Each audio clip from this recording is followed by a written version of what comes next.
Hello friend, welcome back to my YouTube channel teaching with Ajay. I hope कि आप सब स्वस्थ होंगे। अगर आप हमारे चैनल पर पहली बार विजिट कर रहे हैं तो हमारे चैनल को लाइक शेयर सब्सक्राइब जरूर करें, जिससे कि आपको आने वाली सारी अपडेट मिल सके। ये हमारी तीसरी क्लास है एग्रीकल्चर मॉडल टेस्ट को लेकर। तो इसे स्टार्ट करते हैं। फर्स्ट क्वेश्चन देखते हैं। चलिए बताइए, अधिकतम विटामिन सी मिलता है किससे मिलता है? मौसमी से, आंवला से, बेर से या फिर पपीता से? इसका सही आंसर बताइए कौन सा होगा। तो इसका सही आंसर जो होगा वो होगा आपका बी, आंवला से मिलता है। सबसे अधिक विटामिन किससे मिलता है? इनमें चार में से आंवला से मिलता है। तो राइट आंसर कौन सा होगा? बी राइट आंसर होगा इसका। चलिए नेक्स्ट क्वेश्चन की ओर बढ़ते हैं। नेक्स्ट क्वेश्चन वो पूछ रहा है कि मूंग की फसल किस वर्ग में नहीं आती है? क्या पूछ रहा है? कि नहीं आती है, ये ध्यान रखना है आपको।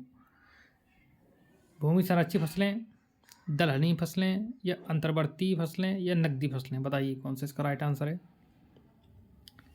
तो इसका जो राइट आंसर होगा वो होगा आपका डी। जो मूंग की फसल है वो नकदी फसलें हैं जो उस वर्ग में नहीं आती हैं। तो इसका डी आंसर सही होगा। चलिए नेक्स्ट क्वेश्चन की ओर बढ़ते हैं। नेक्स्ट क्वेश्चन में देखते हैं क्या पूछ रहा है। वो पूछ रहा है कि सोयाबीन का अधिकतम क्षेत्रफल है मध्य प्रदेश में, हिमाचल प्रदेश में, उत्तर प्रदेश में या फिर आपका पंजाब में? बताइए इन चार में से कहाँ पे इसका सबसे अधिक क्षेत्रफल है। और उस इन चार में से जो सही आंसर है वो है आपका ए, मध्य प्रदेश में। मध्य प्रदेश को और क्या बोलते हैं? सोया प्रदेश के नाम से भी जाना जाता है। किस नाम से जाना जाता है? सोया प्रदेश। चलिए क्वेश्चन नंबर 4 देखते हैं। पूछ रहा है कि निम्न में से कौन सी फसल रबी मौसम में नहीं उगाई जाती है? मक्का, उड़द, सूरजमुखी या फिर गेहूँ? रबी मौसम में नहीं उगाई जाती है, बताइए कौन सा सही आंसर है। तो ये उड़द है वो रबी मौसम में नहीं उगाई जाती है।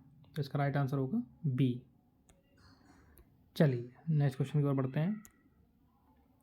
पूछ रहा है कि दो प्रकार के जीवित जीवों के आपसी संबंध रहने को कहते हैं सहजीवन, सिनेप्सिस, सिंथेसिस, स्टेल। चलिए बताइए कौन सा आंसर सही होगा इसका। तो इसका जो सही आंसर होगा वो होगा सहजीवन। क्या बोलते हैं? सहजीवन। तो ये इसका राइट आंसर होगा। चलिए नेक्स्ट क्वेश्चन की ओर बढ़ते हैं। क्वेश्चन नंबर 6 पूछ रहा है कि भूमि की सतह से होकर भूमि में जल प्रवेश को कहते हैं। भूमि की सतह से होकर भूमि में जल प्रवेश को कहते हैं अंतःस्रवण, अपसरण, बाष्पोत्सर्जन, अंतःस्पंदन? बताइए। परकुलेशन, सीपेज, ट्रांसपिरेशन या इनफिल्ट्रेशन? कौन सा इसका राइट आंसर होगा? इसका जो राइट आंसर होगा वो होगा आपका डी। इसे बोलते हैं इनफिल्ट्रेशन यानी अंतःस्पंदन। डी सही होगा इसका। ठीक है। चलिए नेक्स्ट क्वेश्चन की ओर बढ़ते हैं। नेक्स्ट क्वेश्चन में पूछ रहा है कि संगमरमर किस प्रकार की चट्टान है? मेटामॉर्फिक है, सेडिमेंट्री है, इग्नियस है या वोल्केनिक है? बताइए इनमें से कौन सी है। इसका जो राइट आंसर होगा वो होगा हमारा कौन सा? मेटामॉर्फिक, यानी कि ए आंसर जो इसका राइट होगा। नेक्स्ट क्वेश्चन देखते हैं। नेक्स्ट क्वेश्चन पूछ रहा है कि निम्न में से कौन सा सूक्ष्म पोषक तत्व है? मैग्नीशियम, पोटेशियम, कैल्शियम या फिर मैग्नीज? बताइए कौन सा सूक्ष्म पोषक तत्व इन चार में से। तो इसका जो राइट आंसर होगा वो होगा आपका डी, यानी कि मैग्नीज जो है सूक्ष्म पोषक तत्व है। चलिए क्वेश्चन नंबर नेक्स्ट देखते हैं। इसमें पूछ रहा है निम्नलिखित में से कौन सी हरे चारे की फसल है? जो हरे चारे की फसल पूछ रहा है ना, बरसीम, गेहूं, कपास, चना? बताइए कौन सा इसका राइट आंसर है। तो इसका सिंपल आंसर ही है, इसको आराम से एस्केप कर सकते हैं इसको। तो इसका बरसीम जो है वो राइट आंसर होगा। चलिए बताइए क्वेश्चन नंबर 10 में पूछ रहा है कि बीटी कपास की बीज दर प्रति हेक्टेयर है 1.5 किलोग्राम, 20 से 25 किलोग्राम, 25 से 30 किलोग्राम, इनमें से कोई नहीं। ध्यान रखना है, बीटी कपास की पूछ रहा है। चलिए बताइए। तो इसका जो राइट आंसर होगा वो होगा आपका 1.5 किलोग्राम, यानी कि ए इसका राइट आंसर होगा। क्वेश्चन नंबर 11 में देखते हैं। पूछ रहा है कि अच्छे जमाव हेतु गन्ने के टुकड़ों को किस घोल में डुबाते हैं? एक लाल में डुबाते हैं, बीएससी में या चूना में या फिर या नीला तोता में? बताइए इसका कौन सा राइट आंसर है। तो इसका जो राइट आंसर होगा वो होगा आपका ए, यानी कि एक लाल में डुबाते हैं। ठीक है, नेक्स्ट क्वेश्चन पर बढ़ते हैं। क्वेश्चन नंबर 12 में दिया हुआ है, निम्न में से कौन सा क्षारीय धनायन नहीं है? ये बहुत आपको ध्यान रखना है हर जगह जहाँ भी आए। धनायन नहीं पूछा उसने, कैल्शियम, मैग्नीशियम, पोटेशियम या फिर आपका हाइड्रोजन। तो क्वेश्चन नंबर 12 का जो राइट आंसर होगा वो होगा आपका डी, हाइड्रोजन। चलिए नेक्स्ट क्वेश्चन में बढ़ते हैं। पूछ रहा है कि लिटिल लीफ रोग साधारणतः होता है गांठ गोभी में होता है, फूल गोभी में होता है, टमाटर में होता है या फिर आपका बैगन में होता है? बताइए इसका कौन सा सही आंसर होगा। तो जो होता है वो आपको किस में होता है? बैगन में होता है, लिटिल लीफ। इसका राइट आंसर डी हो जाएगा। चलिए क्वेश्चन नंबर नेक्स्ट देखते हैं 14। कार्बनिक नाइट्रोजन या नत्रजन को अमोनियम नत्रजन में बदलने को कहते हैं? नाइट्रिफिकेशन कहते हैं, डीनाइट्रिफिकेशन कहते हैं, खनिजीकरण कहते हैं या इनमें से कोई नहीं कहते हैं? बताइए। तो इसका जो राइट आंसर होगा, क्वेश्चन नंबर 14 का जो राइट आंसर है, कार्बनिक नाइट्रोजन को जो अमोनियम नत्रजन बदलने को कहते हैं वो हम कहते हैं इसको सी, इसका राइट आंसर होगा। ठीक है, नेक्स्ट क्वेश्चन में बढ़ते हैं, देखते हैं क्वेश्चन नंबर 15 में क्या पूछ रहा है। क्वेश्चन नंबर 15 में पूछ रहा है कि निम्न में से किस फसल को अधिक गंधक की आवश्यकता होगी? बाजरा को, मूंगफली को, ज्वार को या गेहूं को? गंधक यानी कि सल्फर है, तो बताइए कौन सा इसका राइट आंसर होगा। तो इसका जो राइट आंसर होगा वो होगा आपका मूंगफली।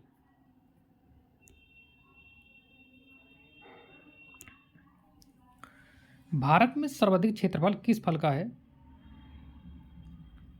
क्या पूछ रहा है? एरिया पूछ रहा है। सर्वाधिक क्षेत्रफल किसका है? केला का है, आम का है, अमरूद का है या फिर सेब का है? बताइए कौन सा इसका राइट आंसर होगा। क्वेश्चन नंबर 16 का जो राइट आंसर होगा वो होगा आपका ए, वो सॉरी बी होगा इसका, मतलब आम का। सबसे सर्वाधिक क्षेत्रफल आम का है हमारे यहाँ। ठीक है, चलिए नेक्स्ट क्वेश्चन में बढ़ते हैं। पूछ रहा है कि कपास की काली मिट्टी पाई जाती है उत्तर प्रदेश में, बिहार में, मध्य प्रदेश में या फिर आपके पंजाब में? तो इसका जो राइट आंसर है वो है आपका, वो होगा आपका सी, यानी कि मध्य प्रदेश में। चलिए क्वेश्चन नंबर 18 में दिया हुआ है, हनी ड्यू एक किस्म है, किसकी है? खरबूज की है या पपीते की है या फिर आपकी आम की है या फिर आपकी तरबूज की है? बताइए इनमें से चार में से कौन सा राइट आंसर होगा ABCD में से। तो हमारा जो इसका राइट आंसर होगा वो होगा हमारा बी होगा इसका आंसर, मतलब कि हनी ड्यू किसकी है? पपीते की किस्म है।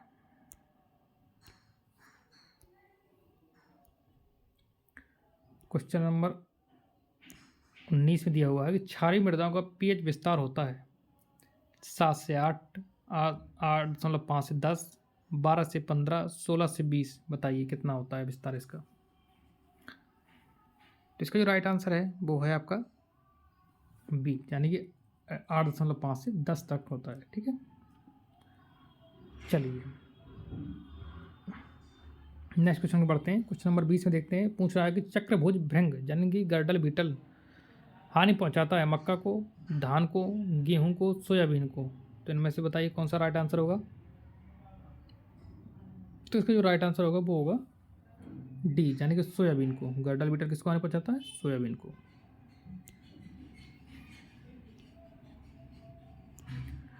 भारत में योजना आयोग का चेयरमैन होता है वित्त मंत्री, प्रधानमंत्री, कृषि मंत्री या फिर आपका कृषि सचिव?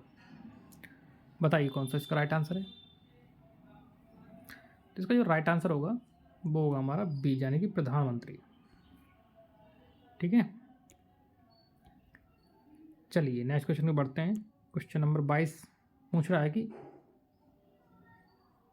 कागज उद्योग में प्रयुक्त होने वाले रेशों में पाया जाता है लेटेक्स, सेलुलोज, स्टार्च या फिर टेनिन। बताइए कौन सा इसका राइट आंसर होगा। तो इसका जो राइट आंसर होगा वो होगा आपका बी, यानी कि सेलुलोज। चलिए क्वेश्चन नंबर 23 में दिया हुआ है कि जलमग्न मृदा में नाइट्रोजन प्रायः किस रूप में पाया जाता है। जलमग्न मृदा में नाइट्रोजन प्रायः किस रूप में पाया जाता है, नाइट्रेट में या अमोनियम या नाइट्राइट या एमाइड। बताइए इसका राइट आंसर कौन सा होगा। तो इसका जो राइट आंसर होगा वो होगा हमारा बी, यानी कि अमोनियम। क्या, अमोनियम। चलिए नेक्स्ट क्वेश्चन में बढ़ते हैं। नेक्स्ट क्वेश्चन नंबर 24 पूछ रहा है कि गंधक की आवश्यकता निम्नलिखित में से किस अमीनो अम्ल समूह को होती है। ट्रिप्टोफैन और सिस्टीन को, लाइसिन और ग्लूटामिन को, मेथियोनिन और सिस्टीन को, इनमें से कोई नहीं। बताइए इन चार में से जो राइट आंसर हो आपको लगता हो वो बताइए कौन सा इसका राइट आंसर होगा। तो इसका जो राइट आंसर होगा वो होगा आपका सी, यानी कि मेथियोनिन और सिस्टीन। आप इन क्वेश्चनों को लगा रहे हैं और इसको काउंट करिए बाद में कि आप किसमें कितने क्वेश्चन आपके सही हो रहे हैं। तो इससे आपको अपनी जो ओरिजिनल स्ट्रेंथ है वो पता चल जाएगी। एग्ज़ाम का जो लेवल है वो आज के समय में इतना हाई हो गया है कि क्वेश्चन बहुत ही, अभी आर ई यू का हुआ था एग्ज़ाम रिसेंटली, मैंने देखा उसको, तो उसमें बहुत ही स्टैंडर्ड बहुत पेपर का वो बहुत हाई चला गया है।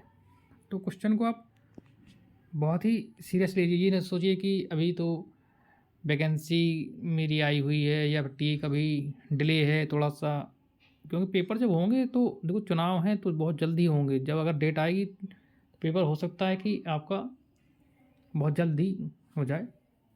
तो इसलिए आप प्रिपेयर रहिए हर कंडीशन के लिए। चलिए नेक्स्ट क्वेश्चन पे बढ़ते हैं।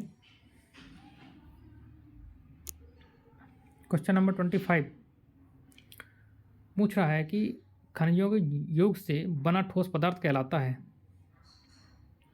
चट्टान, मांस, पीट, कार्बनिक पदार्थ।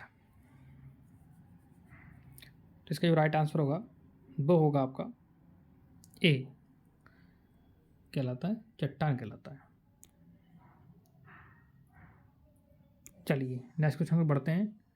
क्वेश्चन नंबर 26 सूर्य के प्रकाश से कौन से विटामिन का संश्लेषण होता है। Vitamin C, vitamin D, vitamin A या विटामिन ई। बोलिए कौन सा होगा। तो इसका जो राइट आंसर होगा वो होगा विटामिन डी। चलिए बताइए। क्वेश्चन नंबर 27 में पूछ रहा है कि पत्तियों में जल विभव नापा जाता है टेंसीमीटर द्वारा, प्रेशर चैम्बर द्वारा, एनीमोमीटर द्वारा या न्यूट्रॉन प्रोब द्वारा। बताइए कौन सा इसका राइट आंसर है। तो इसका जो राइट आंसर होगा वो होगा आपका बी, यानी कि प्रेशर चैम्बर द्वारा। ठीक है, चलिए इसको थोड़ा सा, ये क्वेश्चन बहुत डिस्टेंस मेंटेन कर रहा है ना। चलिए इससे पहले क्वेश्चन पढ़ लेते हैं फिर इसका ऑप्शन देख लेंगे। क्वेश्चन में पूछ क्या रहा है, क्वेश्चन में पूछ रहा है क्वेश्चन नंबर 28 निम्नांकित में से किस अमीनो अम्ल में गंधक पाया जाता है। निम्नांकित में से किस अमीनो अम्ल में गंधक पाया जाता है। अब इसका ऑप्शन देख लेते हैं। ऑप्शन ये है glycine, alanine, proline, methionine. Option फिर से देख लीजिए, ग्लाइसिनिन, एलाइनिन, प्रोलिन, मेथियोनिन।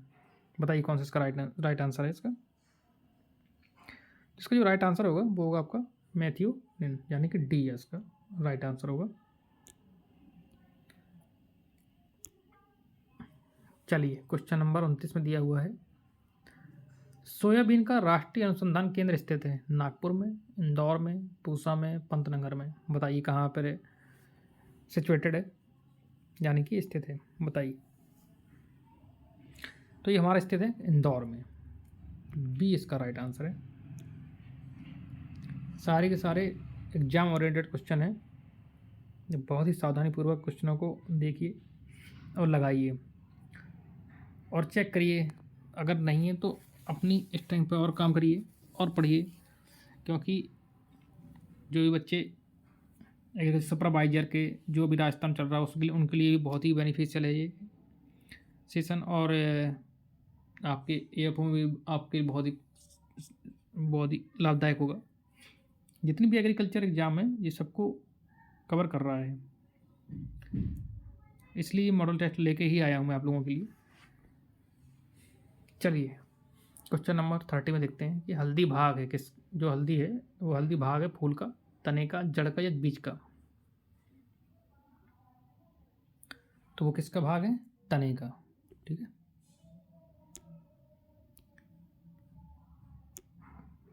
कॉफ़ी किससे बनाई जाती है? फूल से, बीज से, पत्ती से, तने से। बताइए किससे बनाई जाती है?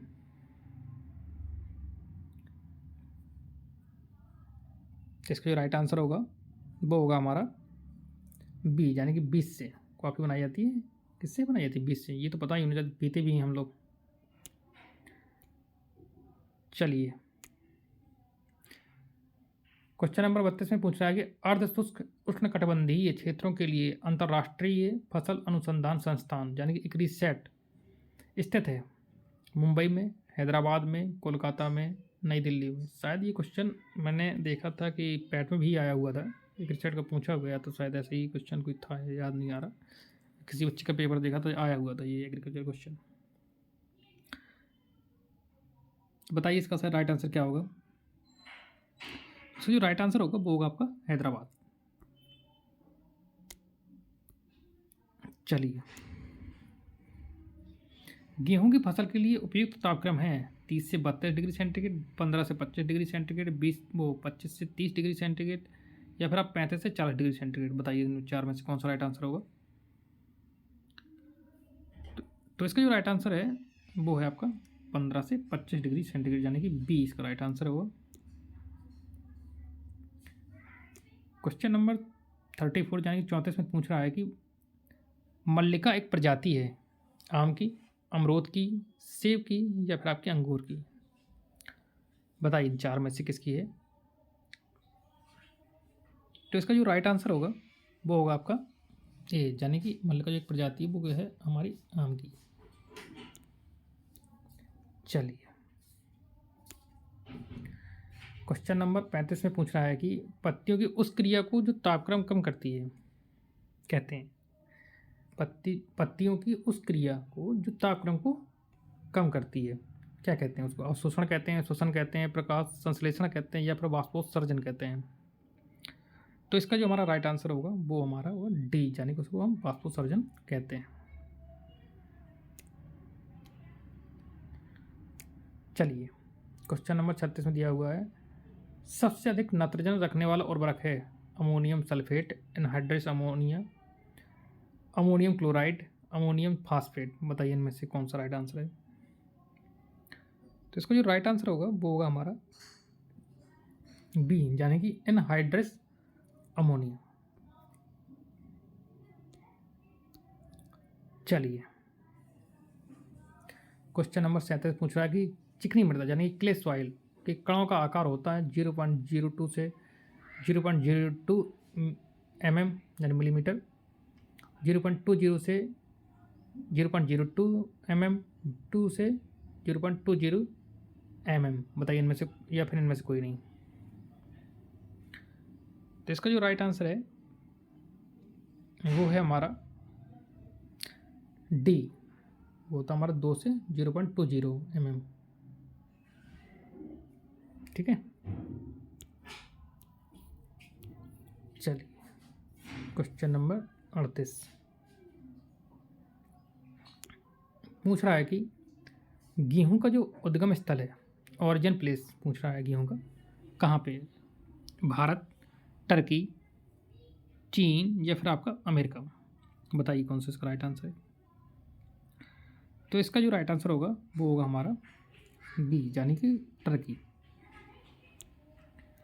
चलिए क्वेश्चन नंबर 39। संकर धान की बीज दर किलोग्राम प्रति हेक्टेयर है कितनी है? संकर धान की देखना, ये याद रखना है, संकर धान की कीमत बता दीजिएगा, है ना। 10 से 15 किलोग्राम प्रति हेक्टेयर, 25 से 30 किलोग्राम प्रति हेक्टेयर, 70 से 80 किलोग्राम प्रति हेक्टेयर, या फिर 100 किलोग्राम प्रति हेक्टेयर। बताइए इन चार में से कौन सा राइट आंसर है? तो इसका जो राइट आंसर होगा वो होगा हमारा ए, यानी 10 से 15 किलोग्राम प्रति हेक्टेयर।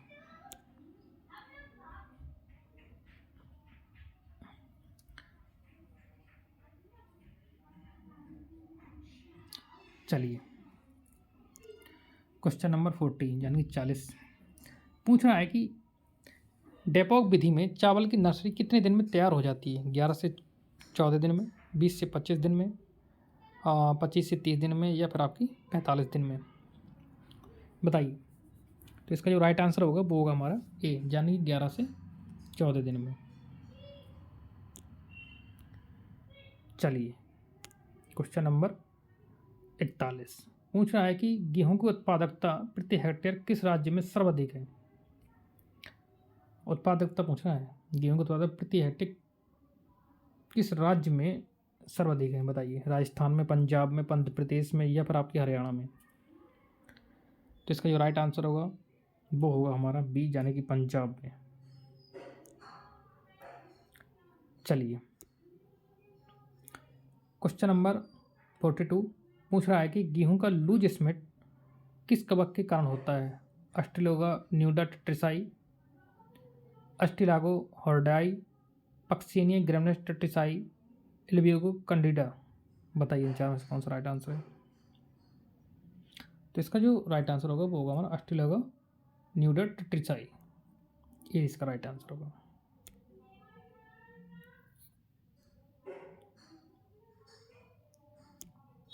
चलिए क्वेश्चन नंबर 43 पूछ रहा है कि मक्का के पौधे में कलनों यानी कि टिलर्स की संख्या पाई जाती है 1, 2, 10 या निश्चित नहीं है। बताइए कौन सा इसका राइट आंसर होगा ABCD में से। इसका जो राइट आंसर है वो है आपका ए, यानी कि 1।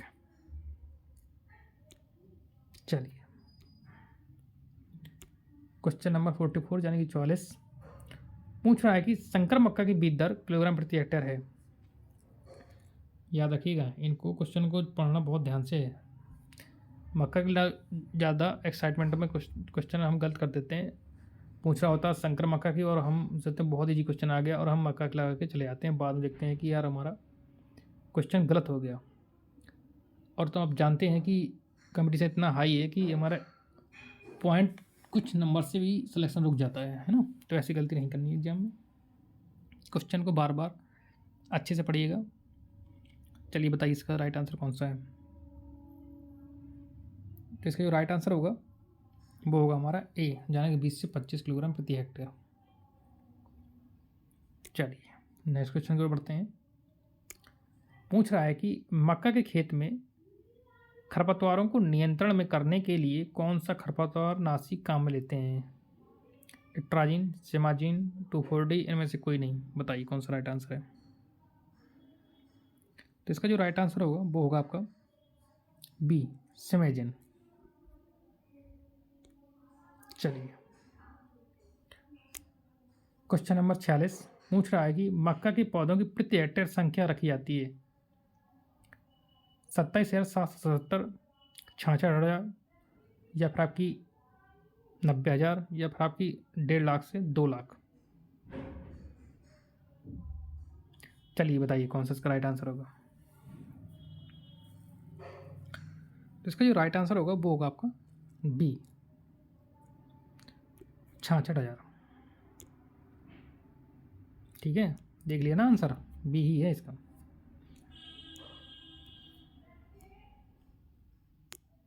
चलिए नेक्स्ट क्वेश्चन को बढ़ते हैं।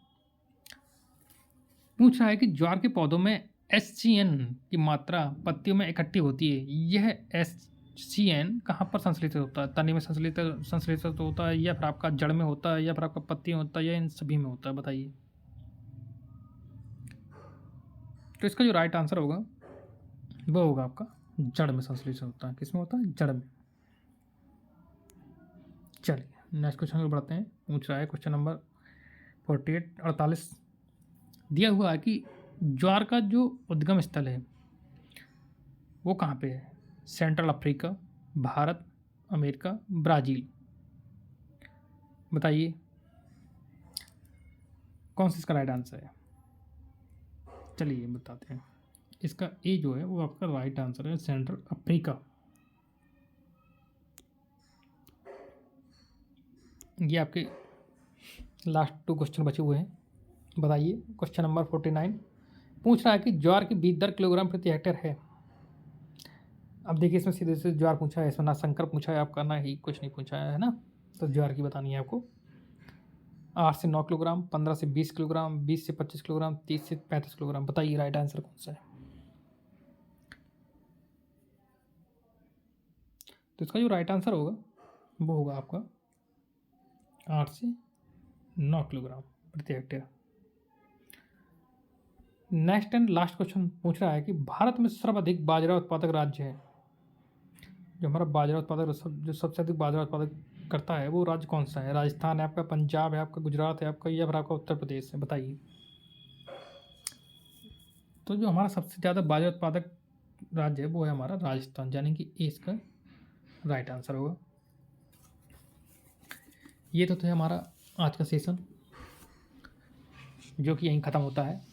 ठीक है, अब आपको इन क्वेश्चनों में से आपने एनालिसिस करना है आपको कि आपके इन 50 में से टॉप 50 में से कितनी क्वेश्चन आपके सही हो रहे हैं। ठीक है, और अगर गलत हो रहे हैं तो कहाँ पे, किस चैप्टर पे गलत हो रहे हैं, आपके क्रॉप में गलत हो रहे हैं, या फिर आपका कहीं किसी डिजीज़ को लेकर गलत हो रहे हैं, कहाँ पे गलत हो रहे हैं, उन पे काम करिएगा, है ना। सेपरेटेड बाय टॉपिक में काम करिएगा। और अगर आपको कोई टॉपिक में कोई प्रॉब्लम हो रही है तो आप कमेंट करके बताइएगा, मैं उस टॉपिक को पर्सनली लेके आऊँगा और उसको पढ़ाऊँगा आपको। और मॉडल टेस्ट तो आपके चल ही रहे हैं। ठीक है, तो ये वीडियो आज था जो आपको पूरा हुआ आपका, और इस वीडियो को देखने के लिए आप सबका बहुत बहुत धन्यवाद। और लाइक शेयर सब्सक्राइब तो आपको ज़रूर करना ही है। ठीक है, थैंक यू।